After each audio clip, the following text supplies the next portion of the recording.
DMTV Info, votre chaîne d'information en temps réel. La politique, la santé, le sport, les faits de société, la musique, les rumeurs et bien plus encore.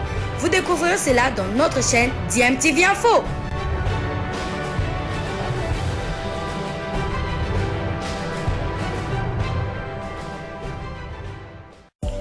Vous êtes sur DMTV, bonjour ou bonsoir, tout dépend de l'heure à laquelle vous nous suivez. Tout plaisir est pour nous de vous retrouver, mais surtout de savoir que vous êtes nombreux en train de suivre votre chaîne YouTube DMTV. DMTV qui vous propose l'actualité, vous propose également des analyses et des réflexions sur des sujets d'actualité, sur des faits sociaux, tout simplement sur des réalités que nous observons ici chez nous en République démocratique du Congo. 70, le deuxième était le...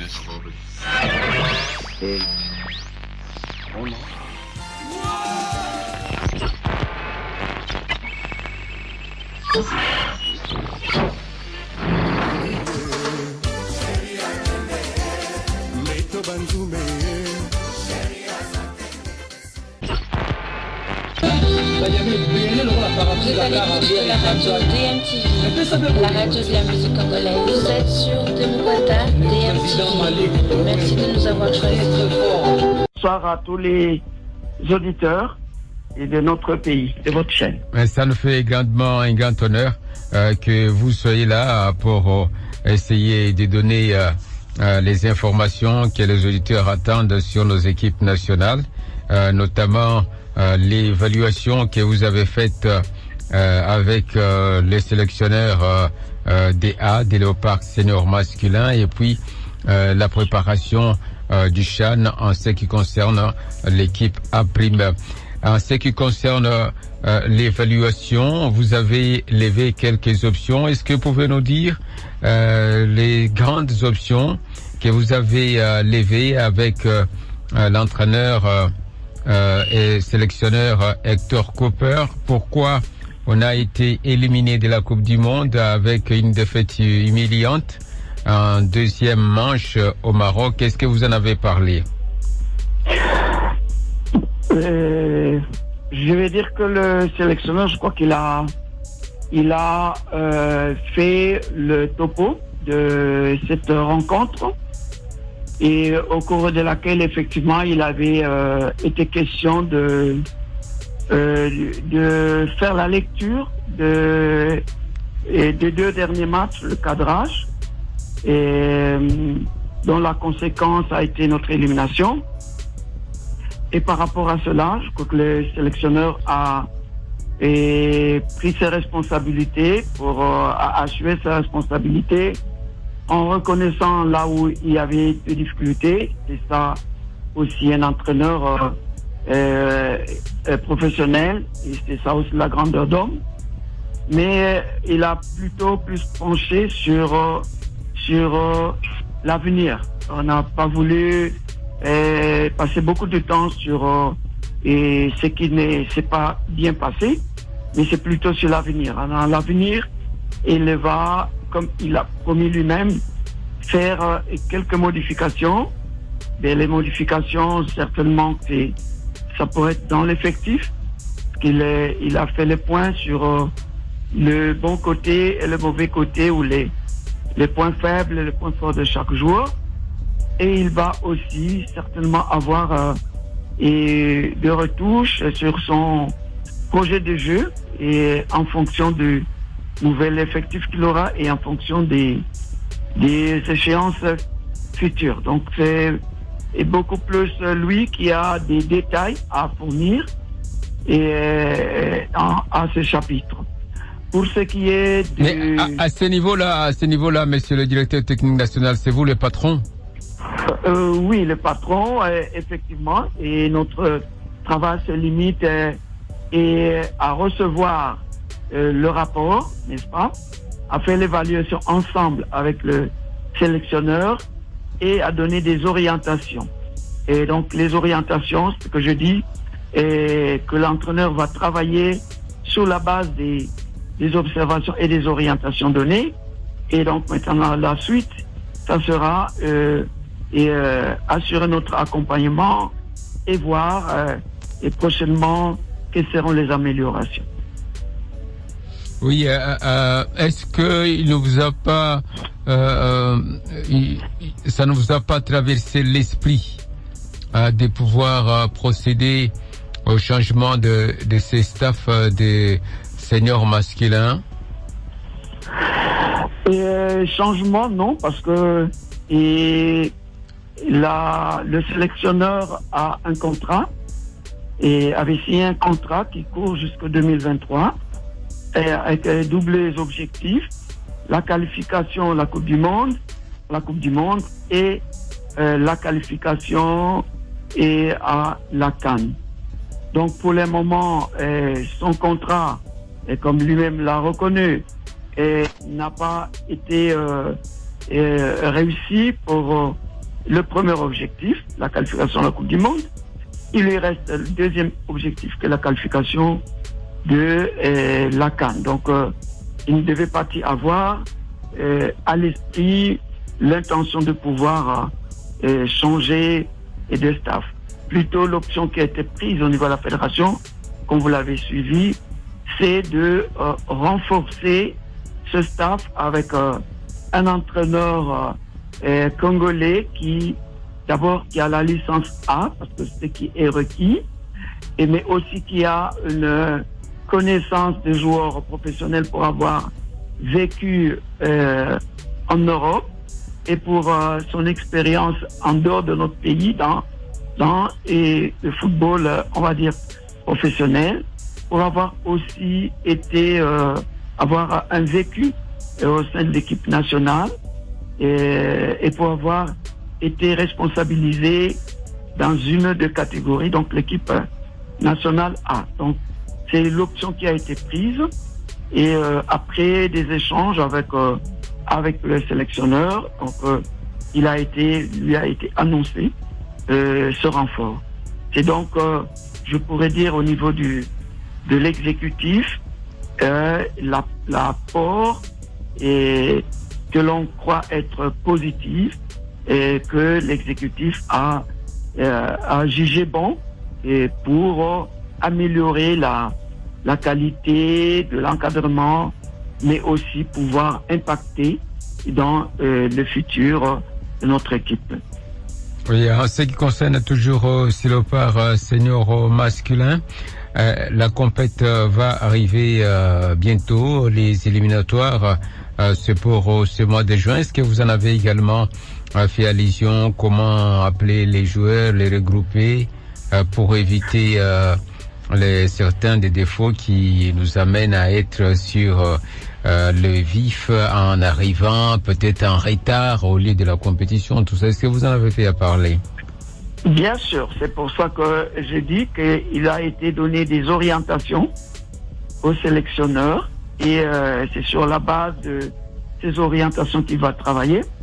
Il a relevé certains faits aussi, notamment dans l'organisation, et dont on doit tenir compte pour effectivement faciliter la tâche au sélectionneur et en lui mettant à sa disposition les joueurs à temps opportun et créer l'environnement motivant et l'environnement favorable pour un travail de qualité. Et il lui a été demandé de suivre, pour ce qui est du renforcement de son effectif ou du complément de son effectif, de suivre aussi l'effectif des joueurs locaux et dont l'absence de championnat pose effectivement problème. Et là, des dispositions ont été prises et pour que les sélectionneurs puissent avoir quand même quelques temps d'observation des joueurs de l'effectif local afin qu'ils puissent pas jouer à l'équilibrisme, mais qu'ils prennent les meilleurs talents du pays et du moment. Maintenant, et pour cela, il va falloir que le championnat puisse reprendre pour qu'on puisse rendre compétitifs les joueurs et locaux. Très bien. Est-ce qu'il est déjà réparti chez lui, le sélectionneur Raoul Cooper? Il était prévu qu'il le reparte le samedi pour poursuivre le programme qu'il avait déjà. Donc, il doit être déjà reparti et attendre que on puisse le faire venir pour la suite de la mission telle que je viens de l'évoquer. Oui, comme vous l'avez dit, qu'il fallait lui adjoindre un second qui a la connaissance des joueurs congolais, ce qui signifie que dans les tout prochains jours, est-ce que les deuxièmes assistants, les coachs Zaïra, pourraient se déplacer pour suivre les joueurs congolais? Les championnats en Europe vont aussi se terminer bientôt. Ben, ça, c'est l'organisation de l'entraîneur, du sélectionneur. Et nous attendons qu'il présente sa philosophie de travail, sa méthodologie de travail plutôt, et pour pouvoir en dire, et pour pouvoir donner un avis. Mais sinon, l'option qui est prise, c'est que on doit pas perdre le temps, et nous ne sommes pas qualifiés à la Coupe du Monde, et le Congolais attend au moins une qualification à la CAN, et c'est la préoccupation du sélectionneur, ce qu'il a dit, il a reconnu, et autant pour la fédération. Donc on ne perd pas du temps pour que le travail puisse s'organiser. Très bien, ça c'était le chapitre des Léopards seniors masculins. Vous avez un autre chapitre important, c'est celui du CHAN, championnat d'Afrique des Nations, avec les léopards locaux dont la liste a été publiée ce week-end, 49 joueurs pour un championnat qui ne se joue pas. Je ne sais pas comment les sélectionneurs vous a expliqué ça. Mais c'est justement pour cela qu'il y a 49 joueurs, parce que il faudrait, ils doivent travailler comme nous avons eu deux séances de travail avec eux. On a fait savoir qu'il faut travailler méthodiquement, vraiment scientifiquement, et d'abord au niveau avec les préparateurs physiques et les médecins, parce que nous devons éviter des blessures, et on a besoin que les joueurs soient au top les jours J. Et ils sont dans une situation très très complexe, le fait de l'absence de championnat depuis plusieurs mois, en dehors de joueurs de Mazembe qui sont en lice. Et donc il faudra reprendre à conditionner les joueurs. Pour cela, il faut aussi un examen médical très poussé pour que, avec le médecin, on sache qui sont les joueurs qui ont complètement arrêté, parce qu'il y a des équipes qui ont libéré les joueurs, qui ont congédié les joueurs. Donc ces joueurs avaient complètement arrêté de s'entraîner. Il y en a d'autres par contre qui ont continué à s'entraîner. Donc ceux-là, ils vont. Donc on a un groupe à deux visages, et un groupe de joueurs qui sont facilement récupérables, et un autre qui a besoin d'une reprise d'entraînement. Et donc le staff technique, je pense, parce qu'on a posé la question, a voulu se donner tous les moyens en ciblant tous les joueurs probables pour le moment, et afin après l'étape de tests médicaux sportifs, ils vont faire les tests de terrain, physique de terrain, et envisager la préparation physique. Donc en ce moment-là, il y aura bien entendu une toilettage et de la liste sur la base de la réaction ou des comportements des joueurs qui seront soumis aux différentes séquences d'entraînement, aux différentes étapes de préparation. Et par rapport au temps que vous avez accordé, parce que on a appris qu'ils auront à participer à un petit tournoi du côté de l'Algérie. Comment cela va-t-il se faire effectivement?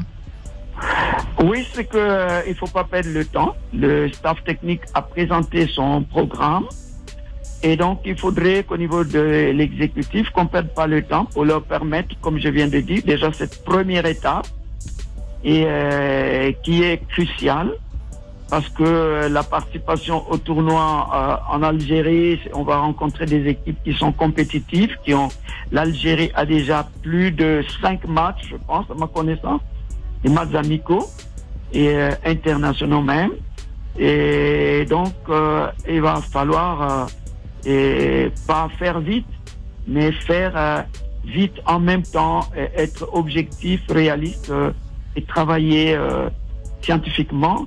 Il y a des indicateurs sur lesquels les sélectionneurs doivent tabler et il nous dira qu'est-ce qu'il va attendre dans cette compétition que nous considérons être effectivement une opportunité pour